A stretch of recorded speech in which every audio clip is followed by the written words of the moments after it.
મંગલમૂર્તિ મહાપ્રભુ શ્રી સહજાનંદ સુખરૂપ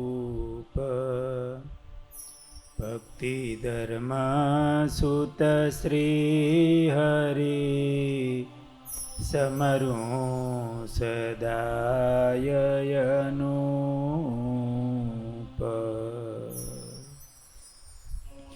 બોલો સ્વામિનારાયણ ભગવાનની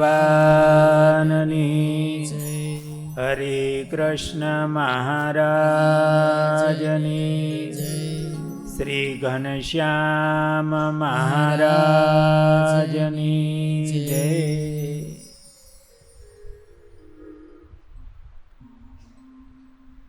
પૂજ્ય શ્વેત વૈકુંઠદાસજી સ્વામી, પૂજ્ય સુવ્રત વલ્લભદાસજી સ્વામી, પૂજ્ય સંતો, સર્વે વહાલા ભક્તજનો, બધા ભક્તોને જય સ્વામિનારાયણ. ગુરુદેવ શાસ્ત્રીજી મહારાજની 125મી જન્મ જયંતિ નિમિત્તે ગુરુદેવ શાસ્ત્રીજી મહારાજ એમની ધર્મનિષ્ઠા, ભગવાનની આજ્ઞા પરાયણતા,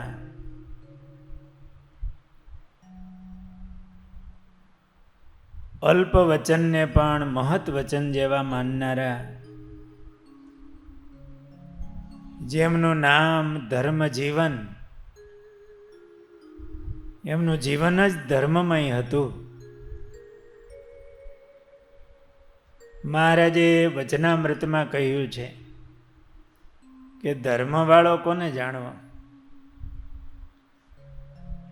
ગરડા અંત્ય પ્રકરણના 8મા વચનામૃતમાં સદાય સુખિયા રહ્યાનું વચનામૃત છે કે જેણે સર્વે ઇન્દ્રિયોને જીતીને વશ કર્યા હોય. હમણાં હરિસ્મરણ સ્વામી વચનામૃતના માધ્યમથી આપણને સમજાવ્યું કે બધા વિષયો છે એ ઇન્દ્રિયો દ્વારા જ અંદર આવે છે.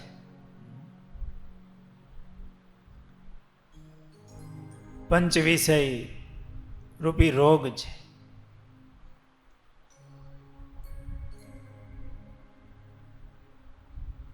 પણ ધર્મવાન એને જાણવો કે સર્વે ઇન્દ્રિયોને જીતીને વશ કર્યા હોય તેને જ વૈરાગ્યવાન અને ધર્મવાળો જાણવો.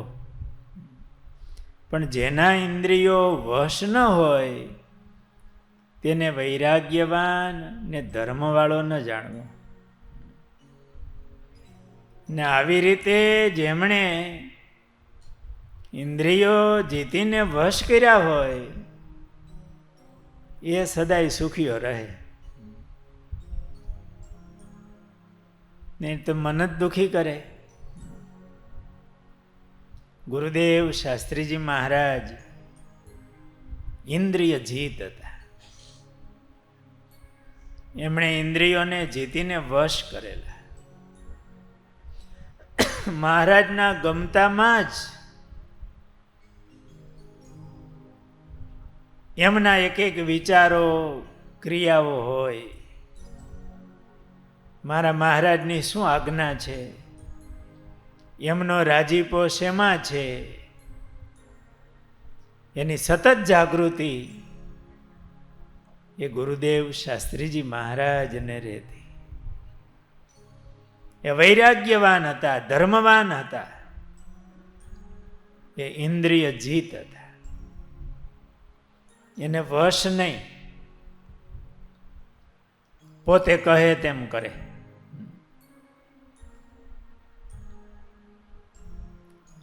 એમણે જાગવા માટે સ્વામીએ ક્યારેય અલાર્મ નથી મૂક્યો.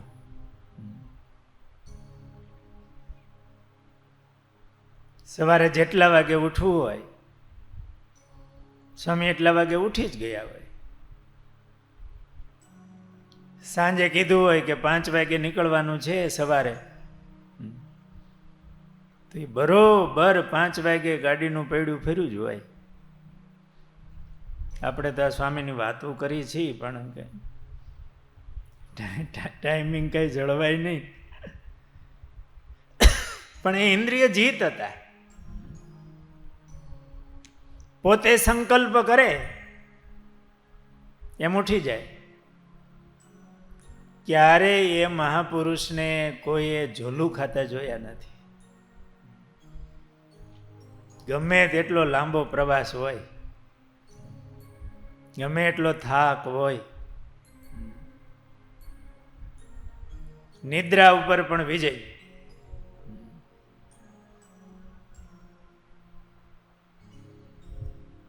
એમના હૃદયમાં એવી ભક્તિ.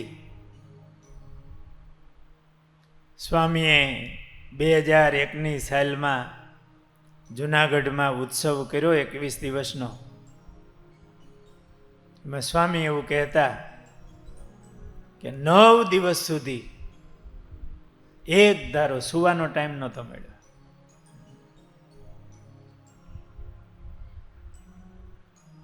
ઉત્સવ મોટો, જવાબદારી મોટી, બીજા કરનારા બીજા કોઈ હોય નહીં. સંતો હતા, કોઠારી સ્વામી વગેરે, પણ બહુ નાની ઉંમરમાં. એમની તૈયારીઓ કરવાની હોય. 9 દિવસ ઊંઘ ન થાય તો શું થાય? ઉત્સવ આગળ હાલે કે ઊભો રહી જાય?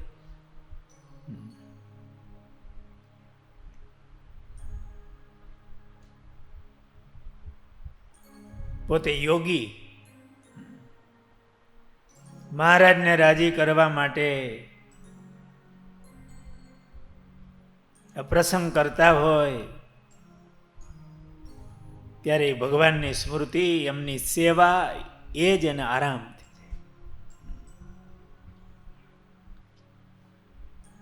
જેમ નિષ્કુળાનંદ સ્વામી મહારાજ કથા કરે ને સાંભળે લાલજી સુથાર,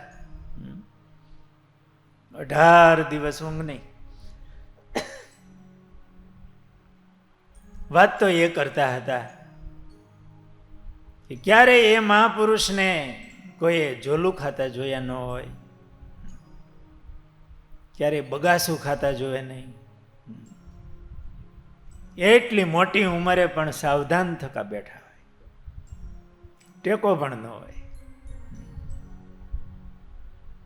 એ પૂજામાં બેઠા હોય, એ બધી ઇન્દ્રિયોને વૃત્તિને કેન્દ્રિત મહારાજમાં કરી હોય. 20 કોષના પ્રવાહનું વચનામૃત છે. એ 20 કોષનો પ્રવાહ એ મહારાજની મૂર્તિમાં વહેતો હોય. એવું સ્વામી પૂજામાં બેઠા હોય ત્યારે બીજાને દર્શન થાય કે સ્વામી મહારાજમાં એકદમ સ્થિર થઈ ગયા છે, સંપૂર્ણતા.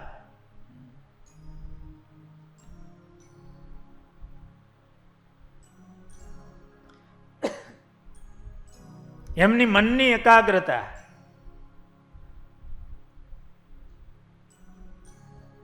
સ્વામી સદગુરુ નારાયણદાસ સ્વામી અને સદગુરુ કૃષ્ણચરણદાસ સ્વામી એમને કલ્પતરુની કથા સંભળાવતા. એ વખતના સમયમાં કથા એટલે શ્લોક ને ગુજરાતી હાલતા હોય. માઈક હશે કે કેમ? ત્યાં ગામડામાં માઈક કેવું? આપણે તો અત્યારે જરાક આ ધીમું થાય છે ને તોય આમ જોઈએ રાખી કે ભાઈ હરખું કરો ને થોડુંક, કે આને મોનિટરને વધારે આપો, કે આમ કરો આમ કરો. એ વખતે માઈક નહોતા, કથા કરવાની હોય. સ્વામી એવું કહેતા, બપોર વચ્ચેના સમયમાં થોડોક ટાઈમ મળે. 1 મહિનો કથા આવેલી હતી કલ્પતરુની. બપોર વચ્ચેનો સમય, એમાં ટાઈમ મળે. ગામડામાં સિંહાસન હોય, કઠોળો હોય, આડો પડદો હોય પોઢાડે, ત્યારે સ્વામી કે હું પડદાની અંદર કઠોળા પાસે બેસી જાઉં બપોર વચ્ચે. અને ગીતાજી એ કંઠસ્થ કરવું. આમ થોડો અભ્યાસ ગીતાજીનો હોય, ભણ્યા હોય એટલે ગીતાજીનો એક શ્લોક વાંચું બરોબર મન દઈને,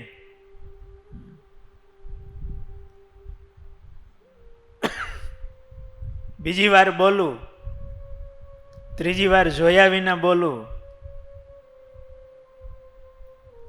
કંઠસ્થ થાય અને દરરોજ એક અધ્યાય. બપોર વચ્ચેનો ટાઈમ કેટલો હોય? કથા પૂરી થઈ હોય 11, 11:30, પછી ઠાકોરજી જમાડ્યા હોય, પછી બેહે, પછી ઠાકોરજી જાગે, એ 1.5 કલાક 2 કલાક. અને દરરોજ ગીતાજીનો એક અધ્યાય કંઠસ્થ, 18 દિવસમાં 18 અધ્યાય કંઠસ્થ. મનની એકાગ્રતા કેટલી હશે? કેવું મનને કેળવું હશે? કેવો ઓર્ડર હાલતો હશે કે તારે આ યાદ રાખવાનું છે? બાકી તો બહુધા આપણી સ્થિતિ, એક શ્લોક એ પૂરો ન થાય ત્યાં તો મન આટો મારીને વી આવે પાછું.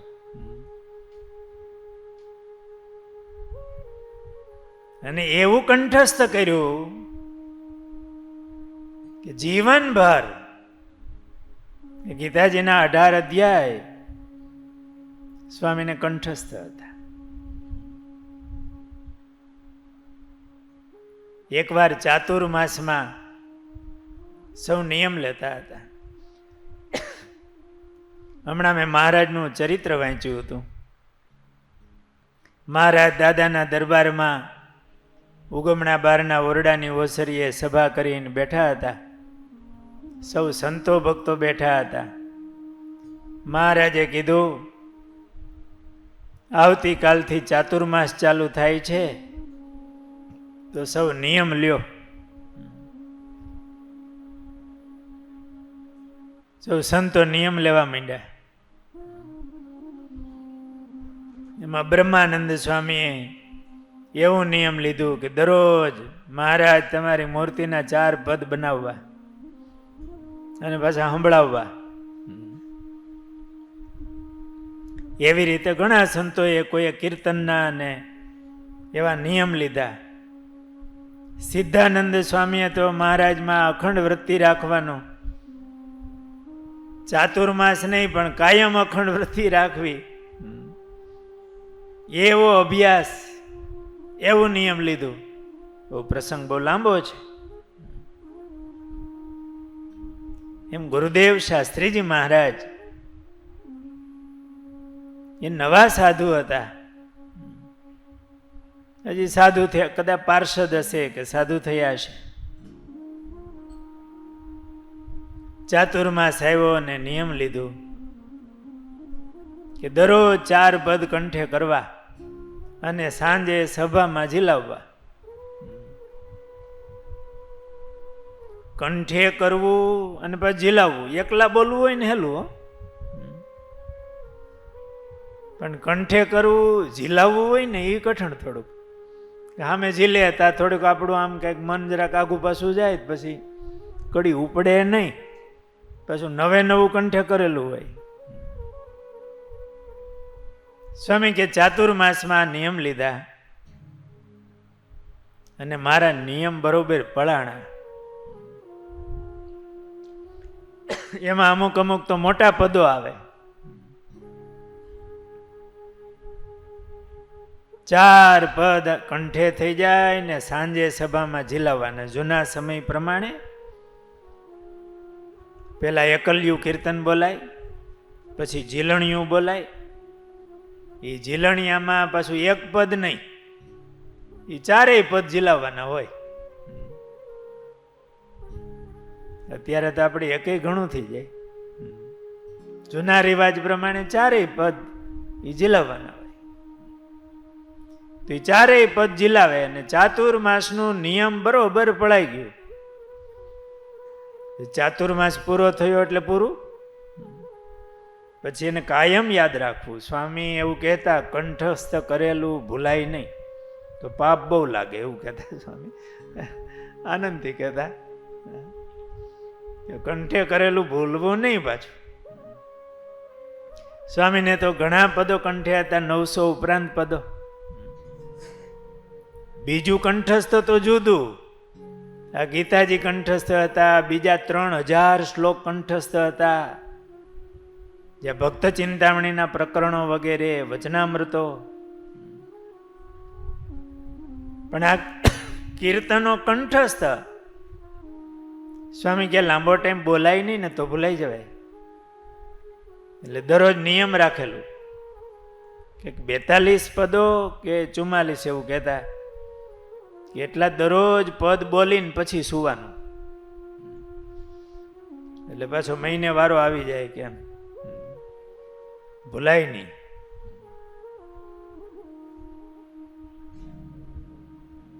આ મન ઉપર કેવો વિજય હશે. આપણને બોલવામાં ગળામાં તકલીફ હોય એટલે ન બોલાય કે કેમ હશે? ગળાને કાંઈ વાંધો ન હોય, એમને થોડીક ગ્રામ્ય વાતો ગપાટા મારવા હોય તો ગળું બરોબર હાલે. જરાક ભજન કરવામાં તકલીફ પડે, પણ કંઠસ્થ કરેલું બોલવું ને એમાં મનને બહુ હાલ આવે. યાદ કરવું પડે ને, મનને ત્યાં ને ત્યાં રહેવું પડે. એક કડી પછી બીજી કડી ઉપાડવાની, નહીં તો ઊભું રહી જાય, આગળ હાલે નહીં. પણ એ ઇન્દ્રિયો અંતઃકરણ ઉપર કેવો કબજો, કેવો હુકમ, એ પ્રમાણે જ હાલે. અને એટલું કંઠસ્થ. આપણે જાણીએ છીએ કે સ્વામીની વૃદ્ધાવસ્થામાં પણ સ્વામીને નવરું રહેવું નહીં, અને પોતાની સાથે રહેનારા એના ઘડતર માટે પણ નવરારી એ ગમે નહીં. સવારનો સમય હોય, સ્વામી ઉઠે, સેવામાં સાધુ હોય તો સ્વામીને સ્નાનાદિક ક્રિયા કરવામાં વાર ન લાગતી. 15-20 મિનિટમાં તો સ્નાન કરીને આવી ગયા હોય. બહુ દૈહિક ઉતાવળી ક્રિયા એ ભગવાનમાં હેતનું એક લક્ષણ છે, એવું મહારાજે વચનામૃતમાં કહ્યું કે દેહની ક્રિયાઓ ઉતાવળથી કરે. સ્વામી સ્નાન કરીને પાછા પધારે ત્યાં રૂમ વળાઈ જવો જોઈએ. સ્વામીની પૂજા તૈયાર થાય, તરબણું, ગ્લાસ, તુલસી પત્ર વગેરે. સ્વામી સ્નાન કરીને આવે તો ધોતિયું ધોવાનું હોય, રૂમ વાળતા હોય. સ્નાન કરવા ગયા હોય એટલે આપણે રૂમમાં રૂમ વાળતા હોય કે તરબણું ગ્લાસ લાવવાનું હોય, પાણી ભરી ધોતિયું ધોવાની સેવા થતી હોય, ત્યારે જો કીર્તન ન બોલીને તો એમને ગમે નહીં, કે તમે હાવ નવરા. હવે આપણે રૂમ વાળતા હોય, ધોતિયું ધોતા હોય, તરબણું ગ્લાસ લેવા ગયા હોય, નવરા કહેવાય કે સેવા કરતા કહેવાય? એ તો તમે દેહ કરીને કરો છો, તમારું મન શું કરે છે? હાવ નવરા. એમને રાજી કરવા હોય તો ન બોલવું હોય તો બોલવું પડે,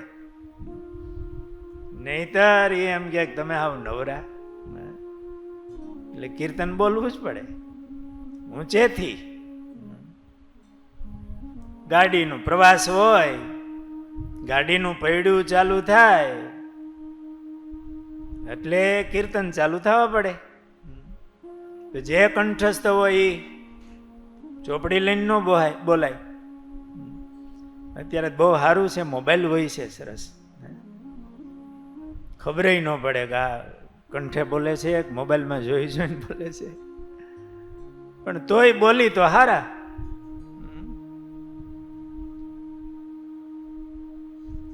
એ કીર્તનો બોલાતા હોય એમાં સેજ પણ ભૂલ આવે ને જરાક પાછું વળીને જોવે, એમને વધુ કંઠસ્થ. પોતે બેઠા હોય છતાં એની વૃત્તિ તો કીર્તન બોલાતી હોય એમાં હોય. આપને ખબર પડે બોલવામાં જરાક ભૂલ પડે, કડી આગી પાછી થાય તો પાછું વળીને જોવે.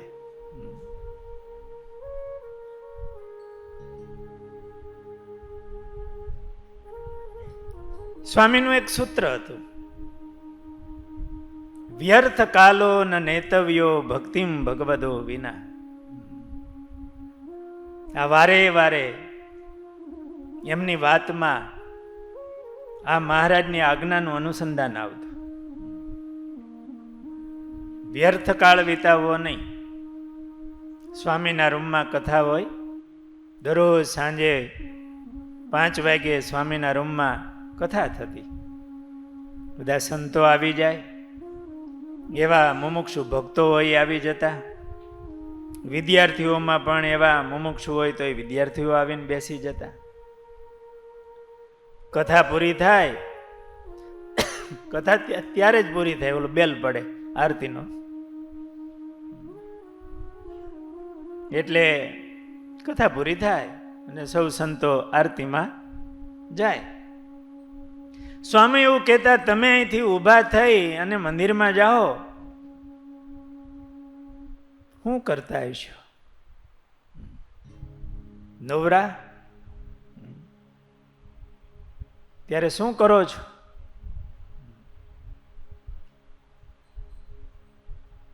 કે કથા સાંભળી એનું ચિંતન કરો છો, મનન કરો છો, મહારાજનું ભજન કરો છો?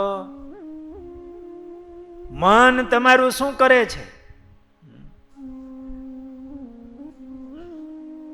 વ્યર્થ કાળ ન વિતાવો એટલે આવો અર્થ કરતા.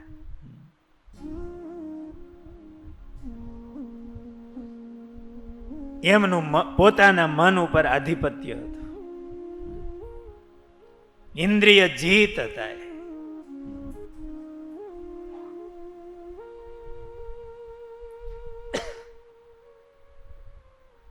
ત્યારે દરરોજ 4 પદ કંઠસ્થ થાય ને સાંજે સભામાં ઝીલાવવાના.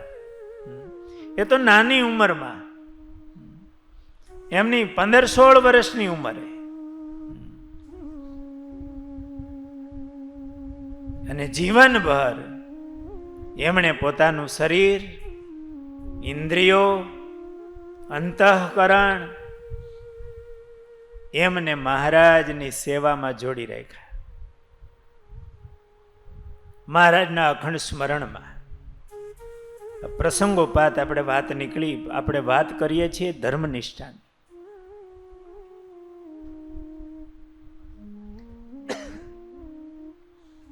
સ્વામીના જીવનમાં નાનપણથી ધર્માંશ પ્રધાન હતો. જો કે એમનું કયું અંગ પ્રધાન કહી ન શકાય. સર્વે અંગે પૂર્ણ, સર્વાંગ એવા શિરમોડ. કોઈક મહાપુરુષ હોય તો એમના એક અંગથી એમની ઓળખાણ હોય. કે કોઈ બહુ તપ કરતા હોય તો એમ કે તપસ્વી છે, બહુ તપોનિષ્ઠ. કોઈ ધર્મનું પાલન કરતા હોય તો ધર્મનિષ્ઠ કહેવાય. ગો ધર્મ તો એનો બહુ ધર્મવાળા સાધુ.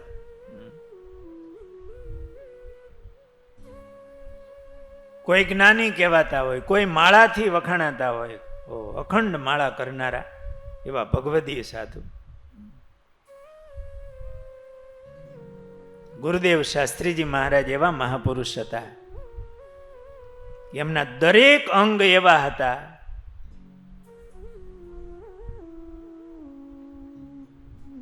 કે એમાં કોઈ એક અંગવાળા હોય ને તો એની હારે કદાચ ઊભા ન રહી શકે.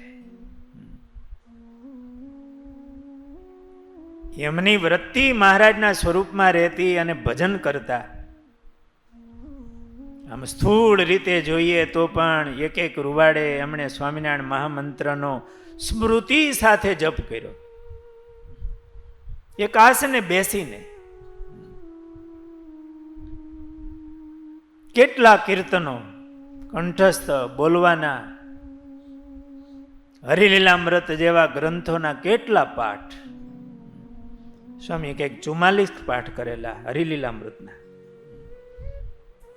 બહુ મોટો ગ્રંથ. કેવો ટાઈમ કાઢી લેતા હશે. એનું કેટલું ભજન. સ્વામી 83 અમેરિકા પધારેલા. ત્યારે હું પાર્ષદ હતો. સ્વામીની ભેગા ત્યારે સંત વલ્લભ સ્વામી પણ પધારેલા. સંત સ્વામી, મહંત સ્વામી, આ બધા સંતો ભેળા હતા. ત્યારે સંત સ્વામી બધા સંતો ભક્તોને સ્વામી યાદ કરે ને એટલે થોડું એમણે લખ્યું હોય, છેલ્લે સ્વામીના આશીર્વાદ લખાવ્યા હોય. ત્યારે ફોન નહોતા ને, એટલે પત્ર વ્યવહાર હાલતા, ફોન હતા પણ બહુ દુર્લભ હતા. તો એમાં ચિઠ્ઠી આવી હતી. સંત સ્વામીએ એવું લખ્યું હતું કે સ્વામી અત્યારે અમેરિકા છે, તો સ્વામીએ વચનામૃતનો પાઠ કર્યો, નિષ્કુળાનંદ સ્વામીના કાવ્યનો પાઠ કર્યો, હરિલીલામૃતનો પાઠ કર્યો, સ્વામીની વાતોનો પાઠ, ગોપાળાનંદ સ્વામીની વાતોનો પાઠ, જેટલા પુસ્તકો મળ્યા ને એ વિદેશ યાત્રા દરમિયાન એમની 83 વર્ષની ઉંમરે પછી બીજા ગ્રંથ ન મળ્યા તો ડબલ પાઠ કર્યા. કે આટલા પાઠ સ્વામીએ અત્યારે આ વિદેશ યાત્રામાં કર્યા છે. કેટલું ભજન.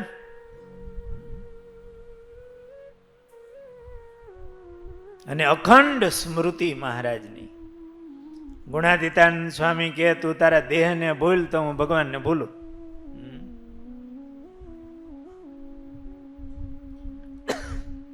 ગુરુદેવ શાસ્ત્રીજી મહારાજ ધામમાં પધાર્યા એ પહેલા થોડા દિવસો સ્વામીને શરીરે થોડી નબળાઈ હતી.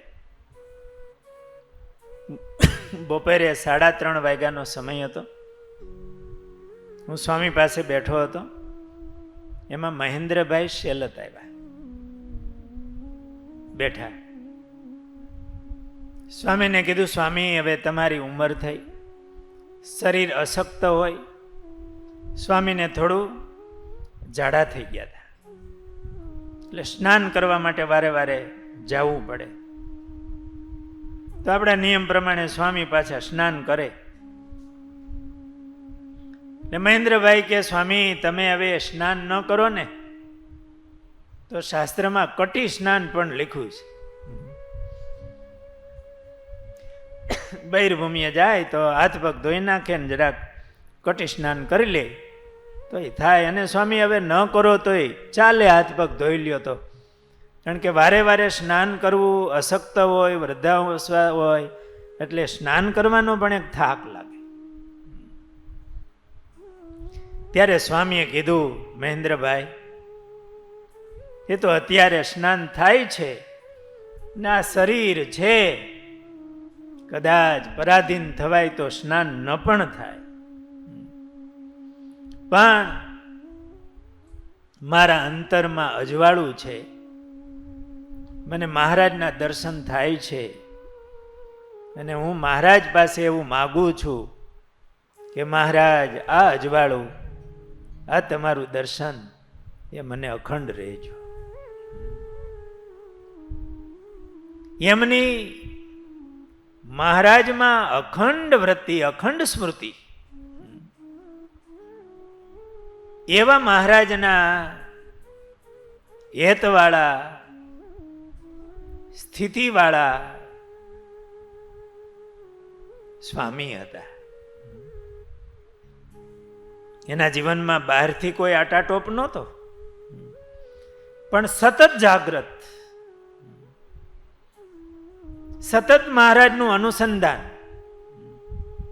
એમના જીવનમાં હતું.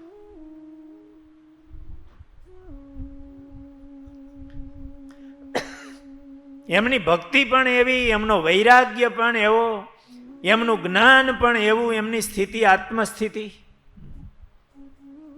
એમનું તપ, ત્યાગ, બધા સાધનો શિરમોડ. કે કોઈ મોટા તપોધન કહેવાતા હોય એના જેવું જ કે એનાથી અધિક એમનું તપ હતું. એમના સંયમ નિયમ, એનો અલ્પ ભોજન, એમના વ્રત તપ, સર્વદેશી, સર્વ અંગવાળા, અને મહારાજમાં અતિ પ્રીતિવાળા એ ગુરુદેવ શાસ્ત્રીજી મહારાજ હતા. એ તો એમની ભેળા કોઈ નજીકથી રહ્યા હોય, એ દ્રષ્ટિથી એમનું દર્શન કર્યું હોય તો એમની પ્રતીતિ થાય. એમણે મનને નવરું ન રહેવા દીધું. એની નાની ઉંમરથી જોઈએ આપણે એમનું ભજન, અભ્યાસ, સેવા. આપણે કાલે વાત કરી હતી ને કે સ્વામી સહજ એકવાર બોલી ગયા હતા નાના સંતો ભક્તો પાસે કે મારા જીવનમાં મને ક્યારેય સ્વપ્ન દોષનો ઉપવાસ પડ્યો નથી, સ્વપ્નમાં પણ સ્ત્રીનો ઘાટ થયો નથી. એ બહુ સાચું, કારણ કે એમનું જીવન જ એવું હતું. ઇન્દ્રિય જીત હતા. એમને પોતાના ઇન્દ્રિયો અંતઃકરણને મહારાજના સ્વરૂપમાં કેન્દ્રિત કરેલા હતા. શ્રીજી મહારાજમાં અપાર પ્રીતિવાળા હતા. એમની ઉપાસના સર્વોપરી હતી. મહારાજના મહિમા પણ એવો સમજતા, અખંડ સ્મરણ પણ મહારાજનું, અને મહારાજની આ એમની જે ધર્મનિષ્ઠા છે ને એ પણ મહારાજના સ્વરૂપનો મહિમા, અને એને રાજી કરવાની દ્રષ્ટિ, એમનું વચન, એને આધારે હતી કે મારી ઉપર ભગવાન રાજી થાય, એની શું ઈચ્છા છે, એની શું આજ્ઞા છે. આપણે કપડાં વગેરે પહેરીએ એ શા માટે પહેરીએ? બહુ હરખા બણી ઠણીને બેહીએ શા માટે? જગતને ગમે એટલા માટે, હું કંઈક હારો લાગુ. પણ પતિવ્રતા નારી હોય એ વસ્ત્ર, આભૂષણો વગેરે ધારણ કરે એ શા માટે?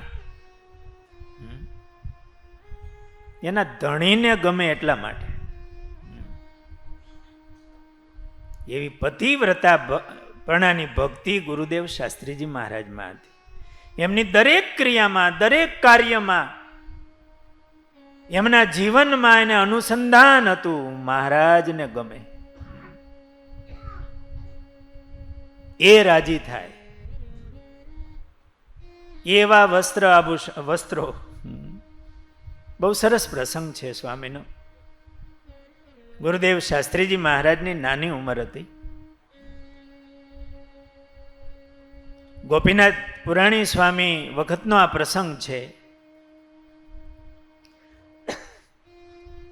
એટલે પુરાણી સ્વામી 74ની સાલમાં તો મહારાજના ધામમાં પધાર્યા. એટલે એના પહેલાનો આ પ્રસંગ. સ્વામીની કદાચ 15-16 વર્ષની ઉંમર હોય, હજી નવા સાધુ હતા. ગોપીનાથ પુરાણી સ્વામી ધનુર માસમાં રાજકોટના હરિભક્તોનો આગ્રહ એટલે ત્યાં કથા કરવા માટે પધારેલા. દાણાપીઠમાં મંદિર હતું. રાજકોટનો સત્સંગ બહુ સારો, અને એ હરિભક્તોને સ્વામી પ્રત્યે પણ એવો ભાવ, ગોપીનાથ પુરાણી સ્વામી પ્રત્યે. સ્વામીને આગ્રહ કરેલો, સ્વામી તમે આ ધનુર્માસ એક કથા કરવા માટે પધારો અને કથા કરવા આવો. પુરાણી સ્વામી પધારેલા. ધનુર્માસમાં વહેલી કથા થાય, હરિભક્તો આવી જાય, સંતો પણ બેઠા હોય, હરિભક્તો આવે, સ્વામી પુરાણી સ્વામી ગોપીનાથદાસજી સ્વામી એવી કથા કરે. ધનુર્માસમાં થોડીક ટાઈટ હોય એટલે સૌ કોઈ કોટ ને ધાબળો ને મફલર ને ટોપી એવું પહેરીને હવા આવે ને સભામાં બેસે. એ દાણાપીઠનું મંદિર સદગુરુ બાલમુકુદાસ સ્વામીએ બંધાવેલું. અને બાલમુકુદાસ સ્વામી જ્યાં જ્યાં મંદિર બાંધે ને એ ખુલ્લા હોય, જાળી હોય. અને દાણાપીઠનું મંદિર પણ એવું હતું, એ જૂનું મંદિર. મેં એકવાર હિંમત કરીને ગયા હતા, દર્શન કર્યા હતા. જીર્ણ અવસ્થામાં હતું, હવે નથી.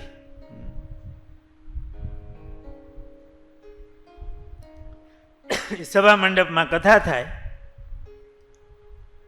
બે બાજુથી ઓપન જેવું, એટલે પવન તો આવે શિયાળાનો. બધા હરિભક્તો તો ઓઢી ઓઢીને આવ્યા હોય. એમાં એક હરિભગત, એને ભાવ થયો કે આ નાના સાધુ છે, એની પાસે ઓઢવાનું કાંઈ નથી. શાસ્ત્રીજી મહારાજ ત્યારે નવા નવા સાધુ હતા, હજી કદાચ 5-6 મહિના થયા હોય, દીક્ષા લીધી હોય એને, કે એનાથી પણ ઓછું હોય. એટલે કે નાના સાધુ, નાના હોય એટલે આમ થોડીક આમ લાગણી દયા ને બધું આવે. કે આ ખાલી ચાદર ઓઢી હોય અને ટાઈટ વાતી હોય એવું લાગે. એટલે એક હરિભગત ધાબળી લઈ આવ્યા.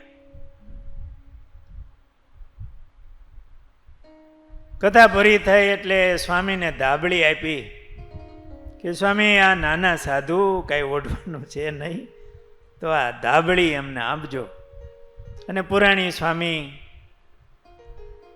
એ જોતા હોય કે આ સાધુને ધાબળી આપીએ તો સારું. આ એક વિવેક છે, નાનાને આપવું હોય ને તો મોટાને આપે, ડાયરેક્ટ વ્યવહાર ન કરે. આ જૂની રીત, લેવું દેવું બીજું ત્રીજું. મોટા સાધુ પાસે જાય એટલે સ્વામીએ ગોપીનાથ પુરાણી સ્વામીના મંડળમાં સાધુ હતા દેવપ્રસાદ સ્વામી, સ્વામીના શિષ્ય, બહુ માયાળુ દયાળુ. એમના નામ ઉપરથી ગુરુદેવ શાસ્ત્રીજી મહારાજે આપણા મહંત સ્વામીનું નામ દેવપ્રસાદ સ્વામી રાખ્યું, એમની સ્મૃતિમાં, એમની યાદીમાં. એટલે ધાબળી દેવપ્રસાદ સ્વામીને આપી અને કીધું આ નાના સાધુ છે, એમને આ ધાબળી આપજો.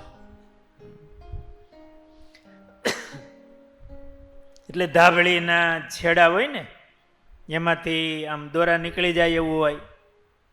એટલે દેવપ્રસાદ દાસ સ્વામીએ એક ઊનનો દોરો હતો, એ લીલો દોરો હશે અથવા તો ધાબળીમાં આવેલો જ હશે. ધાબળી રંગી અને પછી સ્વામીને આપી, શાસ્ત્રીજી મહારાજને, નાના સાધુને, કે આ ભગવાનને ધરાવી અને તમે ઓઢો. સ્વામીએ આપી છે ગુરુએ. ત્યારે સ્વામી એવું કહેતા મને રડવું આવી ગયું કે આ ધાબળી ગુરુએ આપી પણ એ કેમ ઓઢવી? એમાં છેડે છેડે લીલો દોરો છે, ઊનનો જે છે, કોર બાંધેલો. એટલે થોડા રડવા માંડ્યા. કેમ રડો છો? મારે આ ધાબળી નથી જોતી.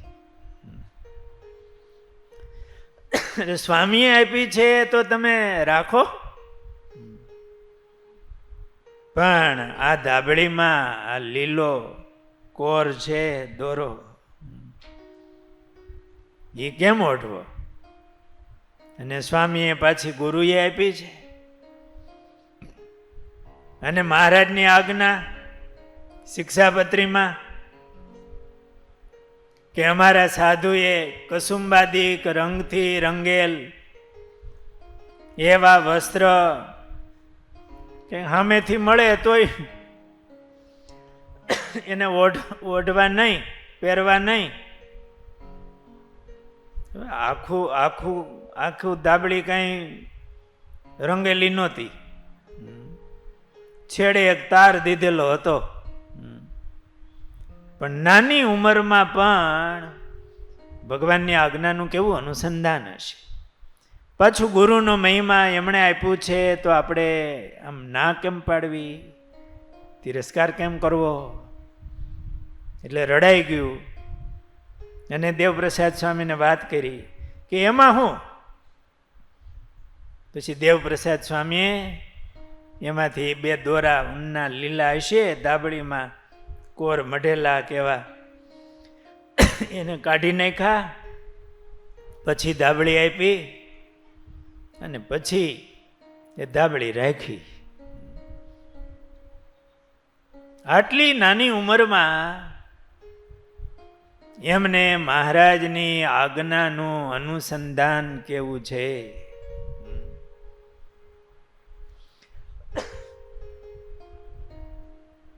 મારા મહારાજને ગમે, મહારાજની આજ્ઞા શું છે એનું અનુસંધાન. સ્વામી એમની મોટી ઉંમરે એકવાર જોડમાં એક સાધુ હતા, મને એમ છે નારાયણ પ્રસાદ સ્વામી હતા, જબરદાનભાઈ એ ભેળા. એમાં બદ્રીનારાયણ જવાનું થયું અને ઠંડી બહુ, એકદમ ઠંડી પડી. એ વખતે તો ઉતારા હોય તો એ કેવા હોય. સ્વામીની મોટી ઉંમર, એકદમ ઠંડી. એટલે જબરદાનભાઈ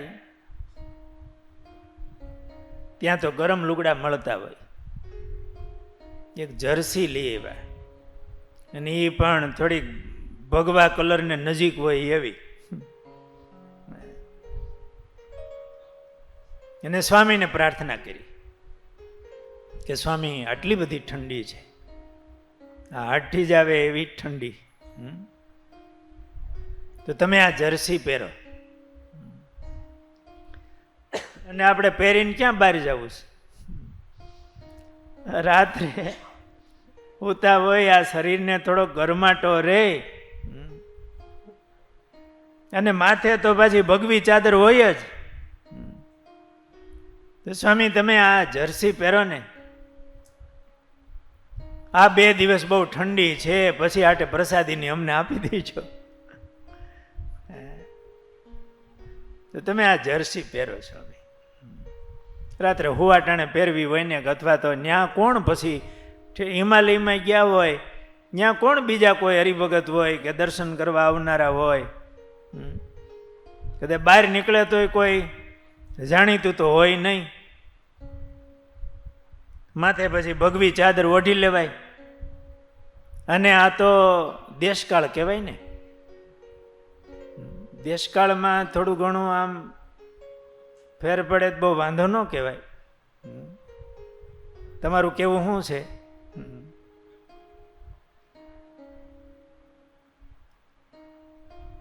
પણ સ્વામીએ કીધું મહારાજની આજ્ઞા છે કે સિવેલું પહેરાય નહીં.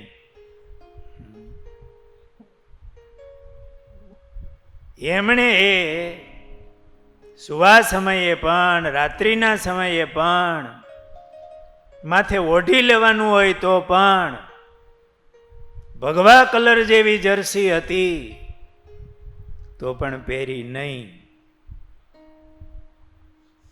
શું કામે? મારા મહારાજને ગમે, એની આજ્ઞા શું છે?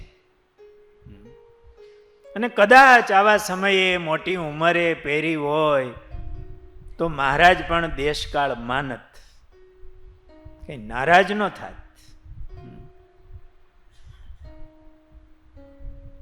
પણ સ્વામી એ દેશકાળ માયનો નહીં, એ જર્સી પહેરી નહીં. એણે ક્યારેય એવી વૃદ્ધાવસ્થામાં પણ બીમારીમાં પણ મોજા પહેર્યા નહીં. માથે ગરમ ટોપી રાખી નહીં. ક્યાંય સ્વામીને એવો ફોટો મળે કે આમ ટોપી પહેરી હોય એમ ગરમ ભગવી ભલે ને?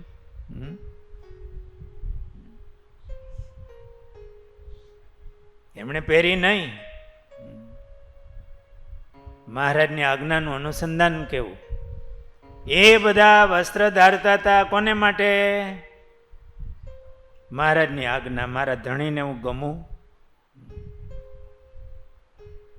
ક્યાંક થોડો ફેરફાર દેખાય ને પોતાના હોય અને સ્વામી યાદી આપતા કે આ અણશીખા ઉઠાવ ક્યાંથી આવ્યા?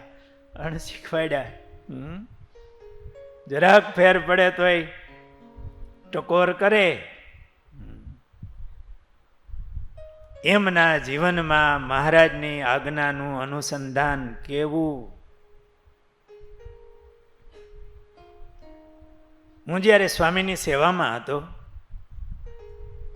ત્યારે એક હરિભગત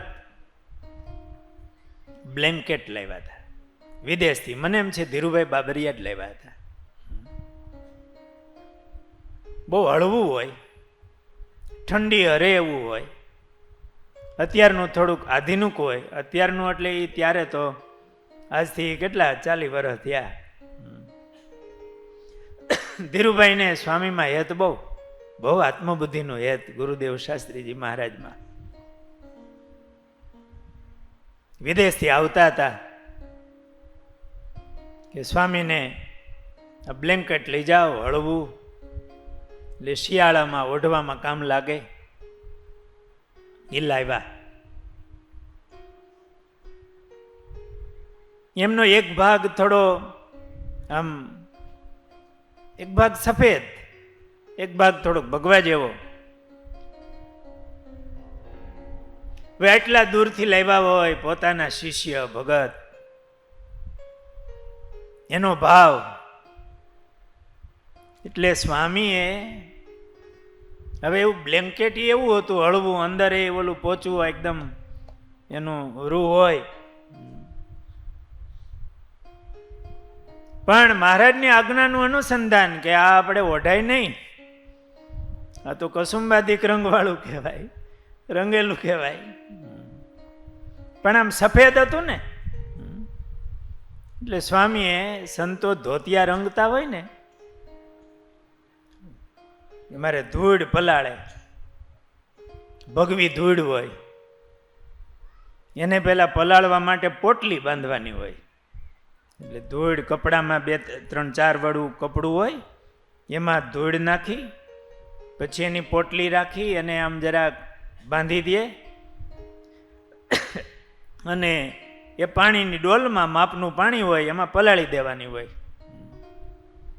પછી ધીમે ધીમે એને ચોળે એટલે પાણી બધું ભગવું થઈ જાય ને એમાં કપડું બોળવાનું હોય. હવે આ બ્લેન્કેટ એવું હતું કે પાણીમાં બોળાય એવું નહોતું. એટલે સ્વામીએ કીધું કે ઓલી ધૂળની પોટલી ભીની હોય ને પલાળેલી, એ પોટલી લઈ આવો, થોડુંક પાણી નીતરી જાય એમ. પોતાના રૂમમાં જ મંગાવી. પછી બ્લેન્કેટ પોળું કરાવી અને એની માથે એ ટોપલી ઓલી પોટલી હોય ને ભગવી ભીની, એ આમ અડાડતા જાય એટલે અંદર ભીનું ન થાય પણ બહારનું કવર હોય ને એ ભગવું થઈ જાય. એમ કરીને એ બ્લેન્કેટ ભગવું કર્યું. પછી એમણે ઓઢવામાં ઉપયોગ લીધું. બહુ થોડી વાર, 2-4 વાર સ્વામીએ ઓઢ્યું છે. પણ ભગતનો ભાવ હતો એટલે દૂરથી લાવ્યા હતા તો એના ભાવથી એવું ને એવું રાખ્યું નહીં. સાધુની મર્યાદા પ્રમાણે એને ભગવું કરી અને પછી પોતાના ઓઢવાના ઉપયોગમાં લીધું હતું. આ સ્વામીની જીવનભર મહારાજની આજ્ઞા, ધૂળથી રંગેલા વસ્ત્રો જ ધારણ કરવા, ભગવી ધૂળથી, ક્યારેય નહીતર તો આવા કલર, આવી ધૂળ વાળો જ કલર આવે હોતે, એનાથી પણ રંગાઈ જાય, બહુ અનુકૂળતા રહે. આમાં તો ધૂળ વહી જાય પાછું રંગવું પડે. પણ એમણે જીવનભર એ ધૂળથી રંગેલા વસ્ત્રો જ પહેર્યા. કોઈ પ્રકારનો રજોગુણ નહીં,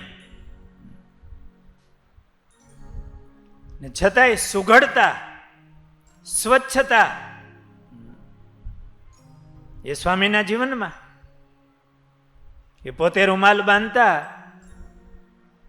પોતાને હાથે જ બાંધતા. હલતા હલતા જ એક છેડો ખેંચાવે, ખેંચ ખેંચ એમ કરે, પોતે જાલી રાખ્યો હોય, હજી ખેંચ, પોતાને હાથે જ 2 વાર આમ કરી અને ભેગો કરીને કે મૂકી દે. આમથી આમ ફેરવીને 1 વાર બાંધે ને પાછું એનો બીજો છેડો બીજી વાર બાંધી દે, અને રૂમાલ બંધાઈ જાય. હાથે જ બાંધેલો હોય, કોઈ આટિયું પાડેલો એવો ન હોય, છતાં એવો સરસ દેખાય. જો આ બાંધેલો છે ને, એ સ્વામીના હાથનો જ બાંધેલો છે. આ ફોટામાં સ્વામીનો હાથનો બાંધેલો જ રૂમાલ સ્વામી ધામમાં ગયા ને ત્યારે સ્વામીએ જ બાંધ્યો હતો. એના આગલા દિવસોમાં એમનો બાંધેલો રૂમાલ જ અત્યારે હજી બાંધેલો પીડ્યો છે પ્રસાદીનો. બહુ સાદાય, પણ છતાંય વ્યવસ્થિત હોય. એમનું ધોતિયું પહેર્યું હોય, એને ચાદર ઓઢી હોય, ક્યારે મેલું ન હોય. મહારાજની આજ્ઞા પ્રમાણેનું હોય. છેલ્લે સ્વામી ધામમાં પધાર્યા ને ત્યારે દાંડિયું ધોતિયું પહેર્યું હતું.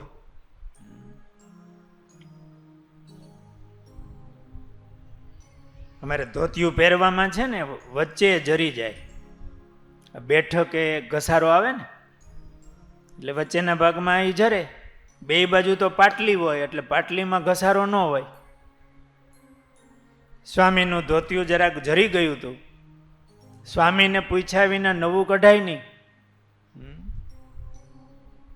સ્વતંત્ર, કોઈનું ન ચાલે. અને જીવનભર સ્વતંત્ર રહ્યા, છેલ્લા શ્વાસ સુધી પરાધીન નહીં.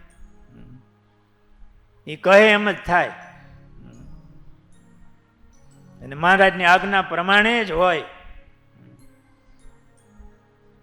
નહીતર તો આવડી મોટી સંસ્થા, એના સંસ્થાપક, આટલા શિષ્યો, આટલા હરિભક્તો, એનું ધોતિયું જરી જાય તો નવું ન આવી જાય. સંસ્થામાં ન હોય પણ રંગાય નહીં. એના માટે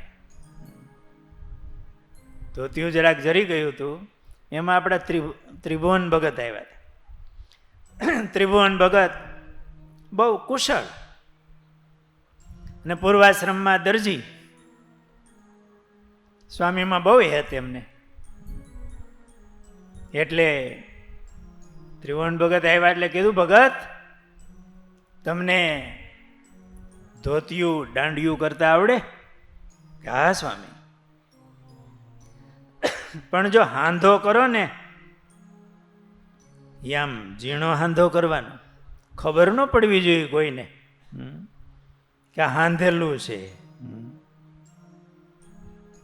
નહીતર પાછું બહુ મોટો વૈરાગ ને ત્યાગ હોય ને તો એને થીંગડું તો ગોઠણે જ દીધેલું હોય, બધાયને દેખાય કે આ તો બહુ ત્યાગી વૈરાગી છે.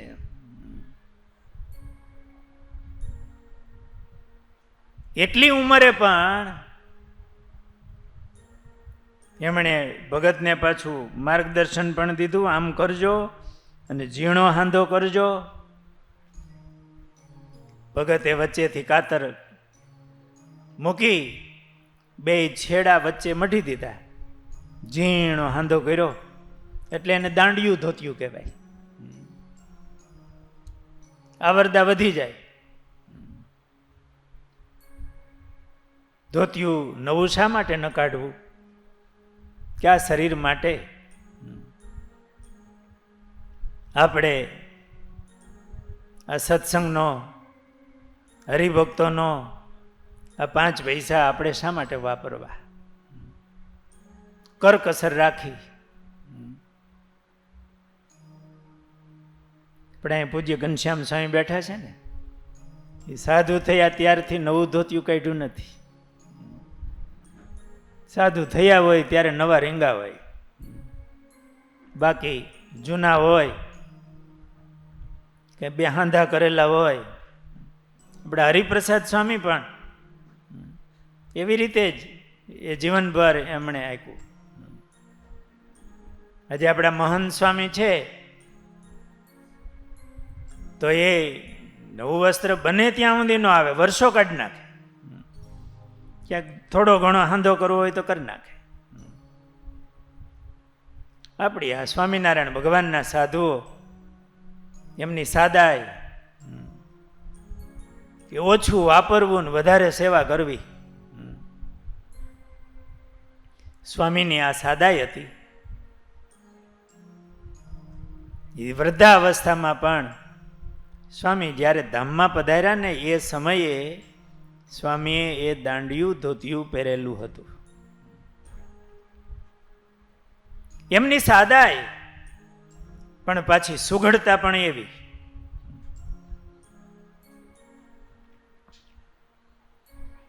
આપણે વાત કરતા હતા કે મહારાજની આજ્ઞાનું અનુસંધાન એમની 15 વર્ષની ઉંમરે એક ધાબળીના કોર ઉપર, એ ભગવી ધાબળીના કોર ઉપર લીલો દોરો આવે, એમાં એમને થયું કે આ મારે કેમ પહેરવું? મહારાજની આજ્ઞા નથી. અને રડી જવાય. પછી ગુરુનો પણ એવો મહિમા. અને જીવનભર એમના જીવનમાં એવો ધર્મ રાખ્યો. તો આજે પણ આપણા મંડળમાં જે સાધુતા દેખાય છે,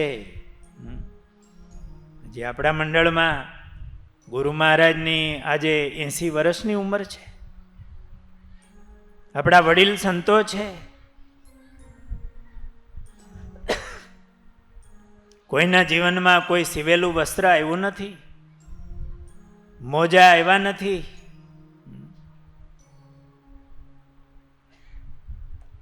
પૂજા હોય તો પૂજામાં પણ બીજો ભાવ ન આવ્યો હોય. ગુરુદેવ શાસ્ત્રીજી મહારાજની પૂજાના આપણે દર્શન કરીએ, એમાં પણ એકદમ સાધુતાને યોગ્ય, નહીતર તો ભગવાન માટે છે. એ પૂજાનું પથરણું હોય, ગૌમુખી હોય, એ ભગવી. એ વચનામૃતનું જે બાંધણું હોય, એમાં પણ રજોગુણ ન હોય, એ ભગવો જ કલર, એટલે ધૂળથી જ રંગેલું હોય. એની પૂજામાં આમ સાદાઈ પણ દિવ્યતા ભરેલી હતી. તો આજે આપણા મંડળમાં એ ગુરુદેવ શાસ્ત્રીજી મહારાજના જીવનથી, એમના ઘડતરથી, અને ગુરુદેવ શાસ્ત્રીજી મહારાજ પાસે આપણા વડીલ સંતો ઘડાયા. એટલે આજે આપણા ગુરુ મહારાજ હોય, મહંત સ્વામી હોય, આપણા વડીલ સંતો, એમના પહેરવેશ પણ સ્વામિનારાયણ ભગવાનને આપેલો પહેરવેશ, સાધુતા પૂર્ણ પહેરવેશ. એમની ગૌમુખીમાં પણ કલર ન હોય, એમના પૂજાના આસનો વગેરેમાં પણ કલર ન હોય. એના સ્વજીવનમાં તો ક્યારેય બીજું આવે નહીં. ક્યારેય મોજા, ટોપી, બીજું ત્રીજું ક્યારેય ન આવે. અને એ મૂળ રીત સ્વામિનારાયણ ભગવાનની આપેલી, એમના નંદ સંતોના જીવનમાં એ રીત પુરુષોત્તમ પ્રકાશમાં પણ નિષ્કુળાનંદ સ્વામીએ લખ્યું છે કે સાધુનો વેશ કેવો હોય, એમની રીત કેવી હોય. અને એ પરંપરામાં જે મોટા સંતો એમના જીવન હતા, એ ગુરુદેવ શાસ્ત્રીજી મહારાજે એમના જીવનમાં સંપૂર્ણતઃ જાળવા. એક એક નાની મોટી આજ્ઞાઓ એમના જીવનમાં બની.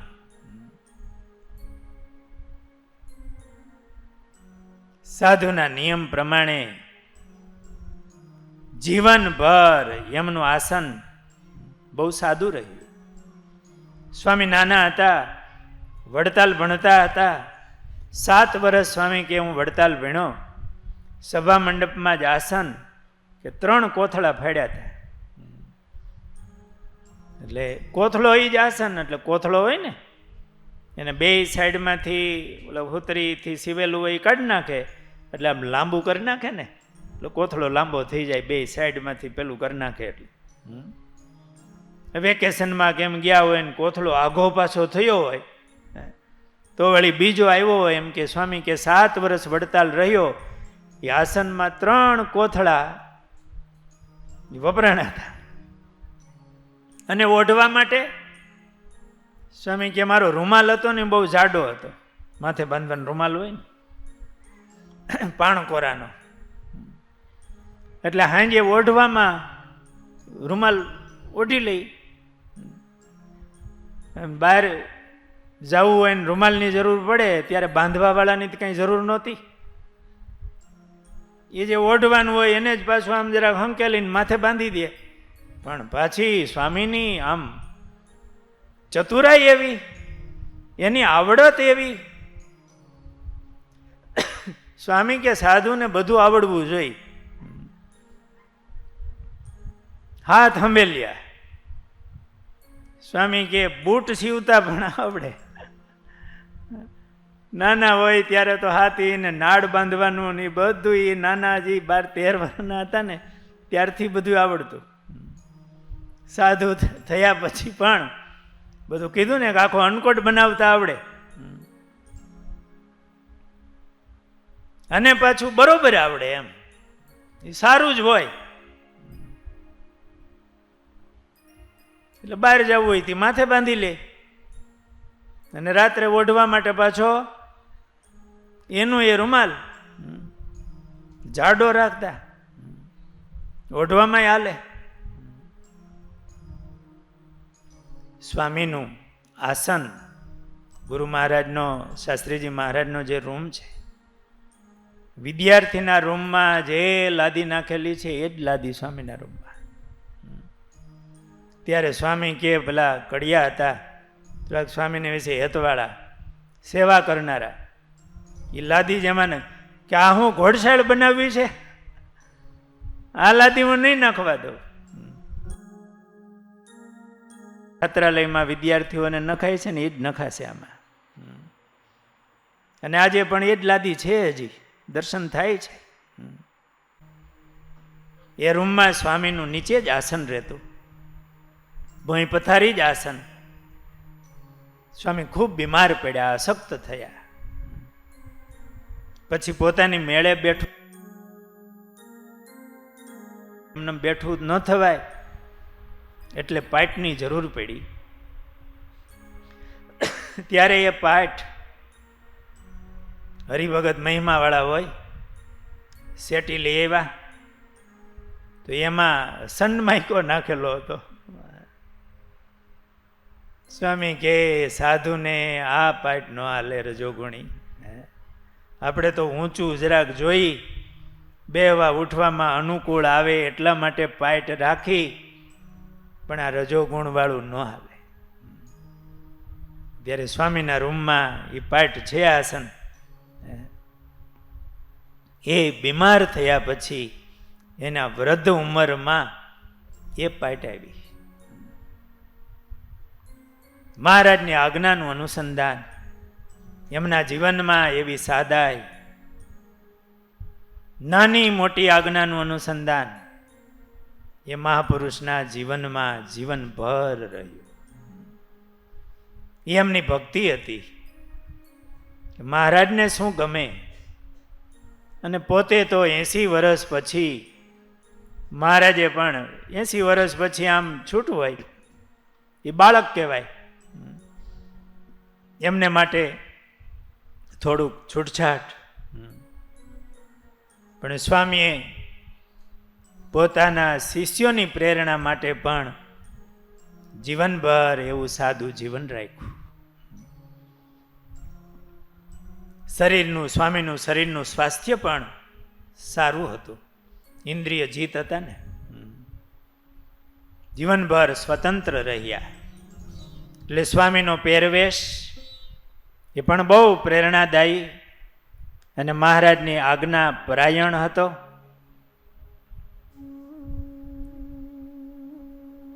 સ્વામીના ઘણામાંથી ભક્તોએ દર્શન પણ કર્યા છે. આપણા પુરાણી સ્વામી પ્રેમ પ્રકાશ સ્વામી ધામમાં પધાર્યા. સ્વામીની અંતિમ પાલખી હતી. સ્વામીએ છેલ્લી આરતી ઉતારી, પહેલી કે છેલ્લી, સાધુની તો એ જ હોય. ત્યારે સ્વામી એવું બોલેલા કે મારો જમણો હાથ આજે ગયો, અને એક મહારાજના સાચા સાધુ ગયા. એને જીવનભર કાંઈ રાખ્યું નહીં. એને જે બીજા બદલવાના ભગવા વસ્ત્રો હોય ને, સ્વામી કે એ આ પાલખીમાં બાંધી દો. પાલખી શણગારી હતી ને, ભગવા વસ્ત્રોથી, કોઈ સંગ્રહ નહીં. એમના લખેલા લેખો, સત્સંગની શુભ વાર્તા એ એની સંપત્તિ. અને ઠાકોરજીને બહુ લાડ લડાવતા. એ મહારાજની પીછવાયું થોડા ઘણા મોતીના આભૂષણો, સુવર્ણના નેવા તો રાખતા નહીં, પણ મહારાજની પૂજા કરતા હોય ત્યારે એવી ભક્તિ, એવો પ્રેમ. સ્વામી ક્યાં સાધુ ગયા. મહારાજના એવા ગુરુદેવ શાસ્ત્રીજી મહારાજ પાસે એવા એ સંત હતા.